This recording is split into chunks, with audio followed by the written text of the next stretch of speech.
ఏమిటిది, ఎందుకు జరుగుతుంది ఇట్లాగా అని అడిగితే అందుకు భగవంతుడు చెప్తున్నాడు, ఇది ధర్మ అధర్మ స్వరూపాన్ని చూచేటువంటి ఈ మాయా విశిష్ట స్వరూపుడైనటువంటి ఈశ్వరుడు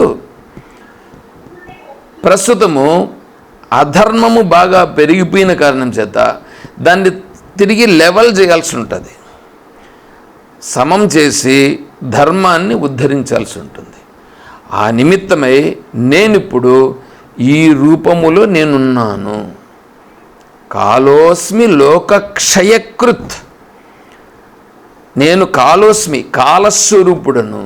కాలస్వరూపుడును అంటే కాలము అని కాదు అర్థం. ఇక్కడ ఈ సమయంలో ఈ లోకంలో ఉన్నటువంటి దానిని ఎవరెవరైతే ఉన్నారో వీళ్ళందరినీ తనలో లాక్కోవడానికి ఉన్నటువంటి స్వరూపం. ఇప్పుడు ఈ మధ్యలో మనకు కోవిడ్ వచ్చింది.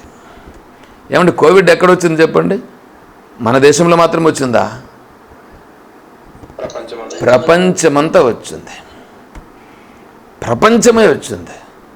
ప్రపంచమంతా కోవిడ్ వచ్చింది అంటే దాన్ని మనం ఏమనుకోవచ్చు? ఇప్పుడు ఒక్కసారి ఆలోచన చేయండి. భగవంతుడే కోవిడ్ రూపంగా వచ్చి ఎవరెవరిని తీసుకోవాలనో అలా ఒక క్షణంలో లాగేసినాడు అనేటువంటి భావనలోకి మనం రాలేమా? ఆలోచన చేస్తే చూడండి ఒకసారి, ఎంతమందిని లేపేశాడు. ఒక్క చిన్న అస్త్రం ప్రయోగిస్తే దీంతో లేపేశాడు. అంటే భగవంతుని యొక్క ఒక్క దృష్టి అలా పడితే, అంటే భగవంతుడు అంటే ఇక్కడ ఈశ్వరుడు, మాయా విశిష్ట స్వరూపుడైనటువంటి ఈశ్వరుడు దీనిలో పెరుగుతూ ఉన్నటువంటి దానిని కంట్రోల్ చేయడం కోసం గాను ఒక అస్త్రమును అలా ప్రయోగించేటప్పటికీ ఈ సకల సృష్టిలో, అంటే ఈ సకల భూభాగంలో ఉన్నటువంటి సకల అంటే ఈ భూభాగం పైన ఉండేటువంటి దాన్ని అంతటినీ కూడా ఒక్కసారిగా చేశాడు. నేను అనుకున్నాను, అదేమో కానీ కరోనాలో మాత్రము 185% దుర్మార్గంగా ఉండే వాళ్ళు ఎక్కువ పోయినారు స్వామి. మిగతా 15% కూడా వాళ్ళే. నీ దృష్టిలో 15% మంచి వాళ్ళేమో నన్ను అనుకుంటూ ఉండొచ్చు. మంచిగా ఉంటారు. భగవంతుని దృష్టిలో ఎవరెవరికి ఏమేమి ఉందో అదే చెప్తున్నాడు ఇప్పుడు ఇక్కడ. చాలా విచిత్రం అది మాత్రం. అది మాత్రం విచిత్రం అని అంటున్నావు అంటే నువ్వు ఇక్కడ ఇప్పుడు జరుగుతున్నదని నువ్వు గుర్తించట్లేదని అది పైలా. అది మాత్రమే కాదప్ప, ఇప్పుడు జరుగుతున్నది కూడా ఏంటి? ఇప్పుడు జరుగుతున్నది కూడా అదే. నీ విషయం తీసుకో, నా విషయం తీసుకో, నీ పక్కలో ఉండే వాళ్ళని తీసుకో, ఎవరెవరికి ఏమేమి జరుగుతూ ఉంది, ఇదంతా ఎవరు నడిపిస్తున్నారు, ఎందుకు నడిపిస్తున్నారు? నువ్వు అనుకున్నది జరుగుతూ ఉన్నదా, నేను అనుకున్నది జరుగుతూ ఉన్నదా? అంతా ఈశ్వరుని యొక్క చేతిలో పనిముట్లయ్యి అందరూ ఏమేమి జరగాలని జరుగుతూ ఉంది. అదంతా ఉద్యోగం ఉండడం వల్ల ఒక స్పెషల్ కేటగిరీలో నాకు వ్యాక్సిన్ వేయబడింది. ఇన్ కేసు అలా లేకపోతే ఖచ్చితంగా నేను ప్రాణంతో ఉండేదాన్ని కానన్నమాట. నాకే అలాగా జరిగింది. కాబట్టి అంతెందుకు, వ్యాక్సిన్ వేసుకొని కూడా మేము కూడా పోయినాం. వ్యాక్సిన్ ఫస్ట్ మాకు వేసుకున్నాం, మేము డిపార్ట్మెంట్లో ఉండి మేము కూడా వేసుకున్నాం. ఫస్ట్ మాకే వేశారు, మాకే వేసి కూడా నేనైతే ఎలా తెలిసినా, నేను ఫస్ట్లో అయితే కేసుల దగ్గరికి నేను వెళ్ళాను. నేను అసలు యాక్చువల్గా కేసుల దగ్గర నేను వెళ్ళా, ఏమో పెద్ద తెలిసిన మాదిరి అక్కడ ఒక దీంట్లో అందరినీ కేసులు పెట్టుంటే ఆ కేసులందరినీ కూడా చూసుకున్న దగ్గర నేను వెళ్తానని చెప్పి నేను వెళ్ళా. అయితే నాకు అప్పుడంతా ఏం కాలేదు, వ్యాక్సిన్ కూడా వేసుకున్నాను ముందు, అయినా ఏం కాలేదు నాకు. తర్వాత ఎప్పుడో లాస్ట్లో మళ్ళీ కొద్దిగా ప్రాబ్లం అయింది. సరే మళ్ళీ ఈశ్వరానుగ్రహంతో మళ్ళీ ఏదో బయటపడడం జరిగింది. అంటే నేనైతే అప్పుడే అనుకున్నాను, పోతామో అంటామో అది కూడా నాకు తెలియదు. పోతా ఉన్నాం, పోయినాం, వస్తానని లేదు, పోతా ఉండాలని లేదు, ఏం లేదు, ఏదో జరుగుతుందని మాత్రం పోయినాను అంతే తెలుసు నాకు కూడా. సరే అదంతా వేరే కథలేండి, అది ఉన్నాయండి, అదంతా మనందరికీ అనుభవంలో ఉన్నటువంటి విషయమేగా. ఒకసారి చూసుకోవాలి. అంటే ఈశ్వరుడు ఈ విశ్వరూపాన్ని ఇలా నడిపిస్తున్నాడు. అప్పుడు మాత్రమే కాదు, ఇప్పుడు కూడా నడిపిస్తున్నాడు. అదే మనం చూడాల్సింది. మన దివ్య దృష్టి అంటే ఇదే. ఈ దివ్య దృష్టితో చూసి అదే భగవంతుడు చెప్తున్నాడు, లోకాన్ సమాహర్తుం ఇహ ప్రవృత్త, ఇప్పుడు ఈ లోకంలో ఉండేటువంటి దాన్ని నేను సమాహర్తుం,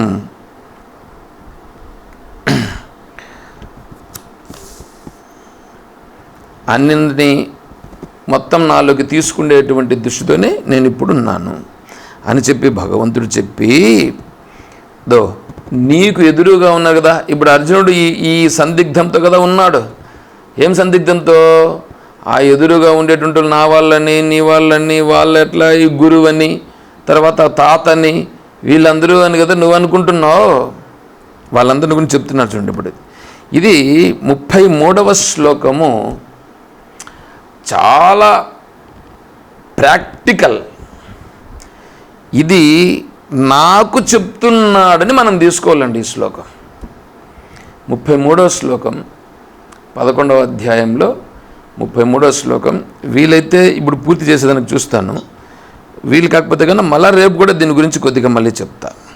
ఇక్కడ చూడండి, తస్మాత్వముత్తిష్ఠ యశో లభస్వ జిత్వా శత్రూన్ భుంక్ష్వ రాజ్యం సమృద్ధం మయైవైతే నిహతాః పూర్వమేవ నిమిత్తమాత్రం భవ సవ్యసాచిన్.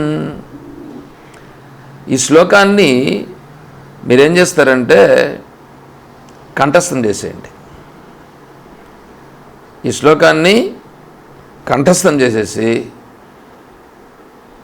మీరు ఎప్పుడైనా సరే మీకు ఏ చిన్న సమస్య వచ్చినా సరే ఈ శ్లోకం చెప్పుకొని ఈ శ్లోకం యొక్క అర్థాన్ని మనసులోకి తెచ్చుకోండి. దీంట్లో ఇక్కడ చూడండి,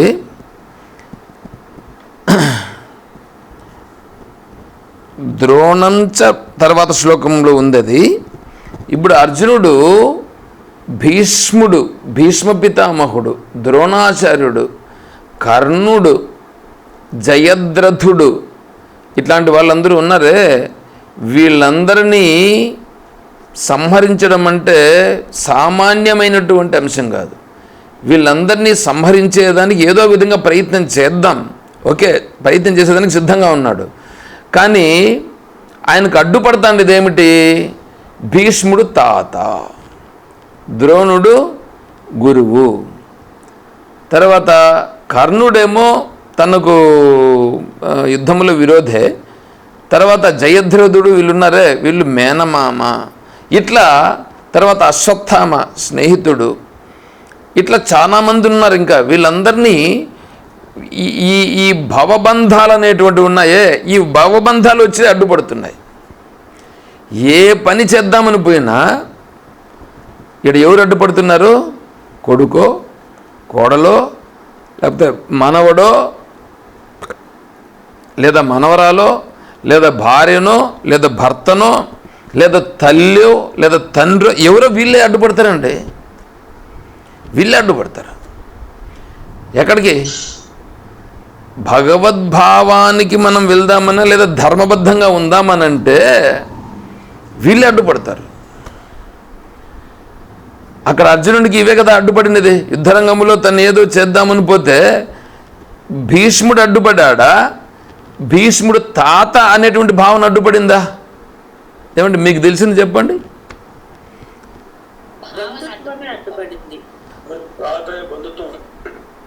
ద్రోణాచార్యుడు గురువు, ద్రోణాచార్యుడు అడ్డుపడినాడా? గురువు అనే భావన అడ్డుపడిందా? గురువు భావన వచ్చి అడ్డుపడింది. అంటే ఈయన చెయ్యాల్సిన పనిని చెయ్యనీయకుండా చేస్తూ ఉండేది ఈ భావాలు వచ్చి అడ్డుపడాయి. దానికి ఇప్పుడు చెప్తున్నారు చూడండి, వాళ్ళ ద్వారా ఏమేమి జరగలనో, ఏమేమి ఏ ఏ క్షణానికి ఎక్కడెక్కడ ఏమేమి జరగలనో అవన్నీ చేస్తా ఉండేది వాళ్ళు కాదు. అవన్నీ చేస్తా ఉండేది వాళ్ళు చేయట్లా, వాళ్ళ రూపంగా నేనే చేస్తున్నాను. వాళ్ళ రూపంగా నేనే చేస్తున్నా. నువ్వు గుర్తించి, ఇక్కడ నువ్వు గుర్తించి ఏం చేయాలి? ఇప్పుడు అర్జునుడు ఒకవేళ వాళ్ళపైన ఈయనేందో పెద్ద జాలిపడి దయపడి దయతో వాళ్ళని ఏదో క్షమిస్తున్నాను అన్నట్లుగా యానేవ హత్వా నా జిజీవిషామహ తేవసితాహ అని అన్నాడు. అంటే వాళ్ళు జయిస్తారు, మేము జయిస్తాము ఒకటి. రెండవది ఏంటంటే వాళ్ళు యది మాం అప్రతీకారం అశస్త్రం శస్త్రపాణయ ధార్తరాష్ట్రారణ్యహన్యు తన్మే క్షేమతరం భవేత్ అన్నాడు. అయ్యా స్వామి, వాళ్ళు నన్ను చంపేనిలే, ఏం ప్రాబ్లం లేదు నాకు, నేను మాత్రం వాళ్ళని చంపను అన్నాడు. ఎందుకు? వాళ్ళు నాకు కావలసిన వాళ్ళు నన్ను చంపేసినా పర్లేదు, నేను వాళ్ళని చంపను అన్నాడు. అంటే అర్జునుడు ఎంత వ్యామోహములో చిక్కుకుని ఉన్నాడు. ఏమిటి? వాళ్ళు చంపేసినా పర్లేదంటే ఈయన మాత్రము వాళ్ళపైన బాణములు ప్రయోగించాడట. అంటే యుద్ధానికి ఎందుకు పోయాడు? యుద్ధం చేసేదానికే కదా వచ్చాడు యుద్ధరంగానికి. యుద్ధరంగానికి వచ్చిన తర్వాత యుద్ధం చేయాలనా, లేకపోతే వాళ్ళ బంధువులు వాళ్ళతో నేను ఎట్లా యుద్ధం చేసేది, వాళ్ళని ఎట్లా నేను చంపేది అని ఉండాలనా? ఏమంటే మీరు చెప్పండి, మీరు ధర్మం చెప్పండి. మీ కోర్టు మీరే కోర్టులో జడ్జి అనుకోండి, మీ దగ్గరకు వచ్చింది అనుకోండి ఈ కేసు,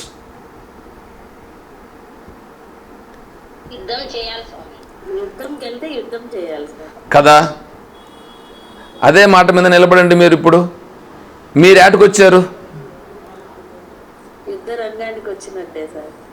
వచ్చినట్టే కాదు, వచ్చినట్టే ఏంటి? యుద్ధరంగంలో మీరున్నారు ఇప్పుడు. ఈరోజు సాయంకాలం జరిగిన క్లాస్ వినండి. యుద్ధరంగంలో ఇప్పుడు ఉన్నారు, యుద్ధరంగంలో ఉన్నాం. యుద్ధరంగంలో ఉంటూ మనము యుద్ధరంగంలో విషయాలన్నింటి వైపు మనం పోతున్నామా లేదా? ఆ విషయాలన్నీ మనల్ని ఏం చేస్తున్నాయి? మనల్ని లోపరుచుకునే దానికి విషయాలు పనిచేస్తున్నాయా లేదా? విషయాలు మనం లోపరుచుకునేదానికి ఉన్నాయి. అంతేకాకుండా ఈ భార్య, ఈ భర్త, ఈ పిల్లలు, నీ చుట్టూ ఉన్నటువంటి వాళ్ళు, వీళ్ళందరూ నిన్ను ఆ చట్రములోకి నువ్వు దిగబడిపోయినావా, లేదా ఈ చట్రంలో నుంచి నేను ఈ చట్రంలో ఉండేవాడిని కాదు, నేను కేవలం ఏదో మధ్యలో ఒక పోర్షన్ తీసుకొని ఈ పోర్షన్ నేను యాక్ట్ చేయడానికి నేను వచ్చినాను అనేటట్లుగా ఉన్నావా నువ్వు? ఏమండి చెప్పండి.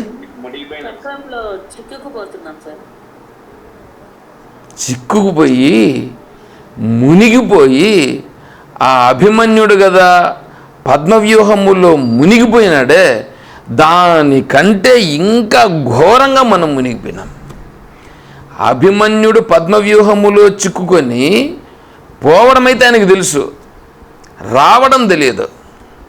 మనం కూడా ఏం చేస్తున్నాం? లోపలికి చొచ్చుకొని పోతున్నామా, లేకపోతే దీంట్లో నుంచి వెనక్కి రావడానికి ప్రయత్నం చేస్తున్నామా? చెప్పండి. కొంచెమైనా మనం వెనక్కి రావడానికి ప్రయత్నం చేస్తున్నామా?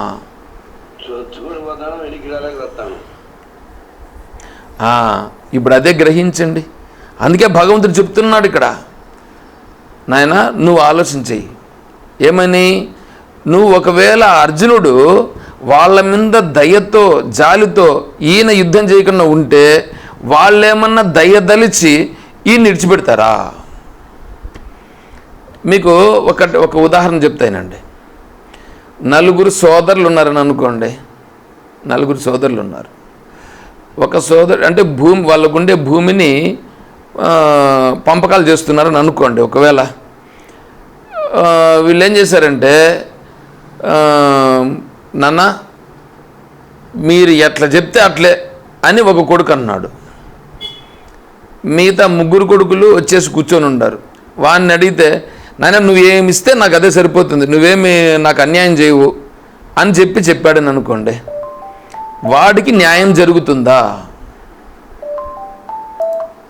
న్యాయం జరుగుతుందని మీరు అనుకుంటున్నారా? జరగకుండా చేస్తారు వీళ్ళు.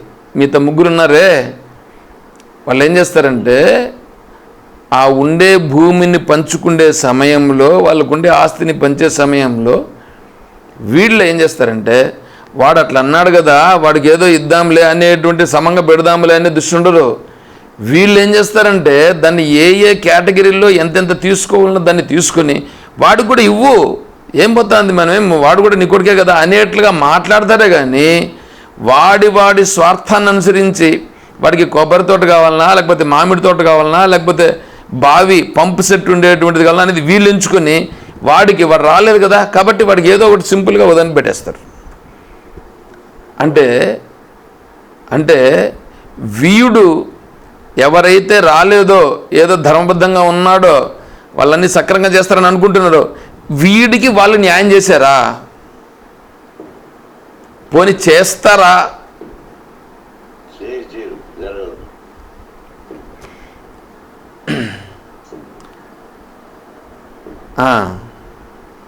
రామిరెడ్డి గారేమో కొద్దిగా అర్థమయ్యేట్లుగా చెప్తున్నారు.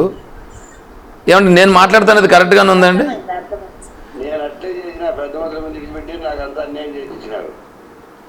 ఓ అందుకే నువ్వు మాట్లాడుతున్నావా? ఓకే సరే. శేఖర్ రెడ్డి గారు నేను మాట్లాడుతున్నది కరెక్ట్గానే ఉందా? నేను మాట్లాడుతున్నది నేను ప్రజెంట్ చేస్తున్నది కరెక్ట్గానే ఉందా? లోకంలో ఇలాగే ఉంటుంది. అర్జునుడు వాళ్ళు యుద్ధం చేసి నన్ను చంపినా పర్లేదు నేను యుద్ధం చేయనంటే వాళ్ళు ఏమన్నా నిన్ను దయదలిచి వదులుతారా? ఎవడు దయదలవడు. నువ్వు అనుకుంటున్నావే కానీ వాళ్ళు నిన్ను దయదలిచే పరిస్థితి ఉండదు. కాబట్టి నువ్వు దీనిని అర్థం చేసుకో, ఇక్కడ పరిస్థితిని అర్థం చేసుకో. వాళ్ళు నిన్ను విడిచిపెట్టే పరిస్థితి ఏమి ఉండదయా. కానీ నువ్వు అట్లాగని ఇప్పుడు వాళ్ళ మీదకి వెళ్ళిపోమని నీకు చెప్పడంలా. నీ యొక్క విద్యుక్త ధర్మం ఏమిటో శాస్త్రం ఏం చెప్తా ఉందో దాన్ని తెలుసుకొని శాస్త్ర ప్రకారంగా ధర్మసమ్మతంగా నువ్వు ఏమి చేస్తే సరిపోతుందో దాన్ని చేయాలి. శాస్త్ర ప్రకారంగా ధర్మసమ్మతంగా ఆ ప్రకారంగా నువ్వు చేయాల్సిన కర్తవ్యమును చెయ్యి అని ఇక్కడ భగవంతుడు ఈ శ్లోకంలో చెప్తూ నిమిత్తమాత్రం భవ సవ్యసాచిన్ అని అంటున్నాడు. ఇక్కడ నిమిత్తమాత్రం భవ సవ్యసాచిన్. 33వ శ్లోకం నేను ఒకసారి అంటాను, మీరు కూడా అనండి. రేపటికి కొద్దిగా నేర్చుకోండి ఈ శ్లోకాన్ని.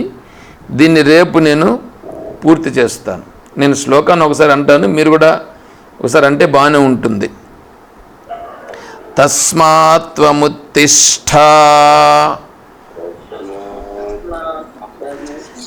యశో లభస్వ జిత్వా శత్రున్.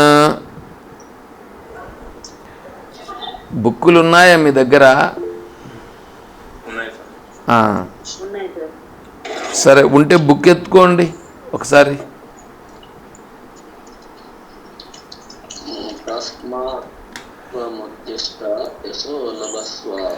నేను చెప్తాను, మళ్ళీ చెప్పు మహానుభావ. హే మహానుభావ, నేను చెప్తాను, నేను చెప్పిన తర్వాత చెప్పండి. తస్మాత్వముత్తిష్ఠ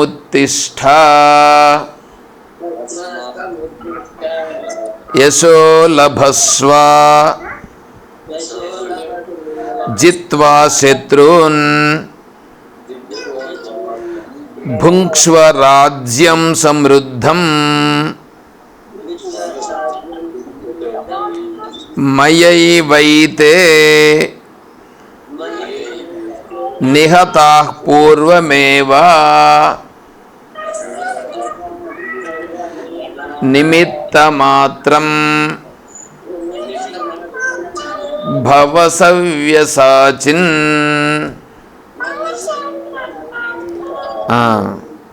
చాలా మంచిది.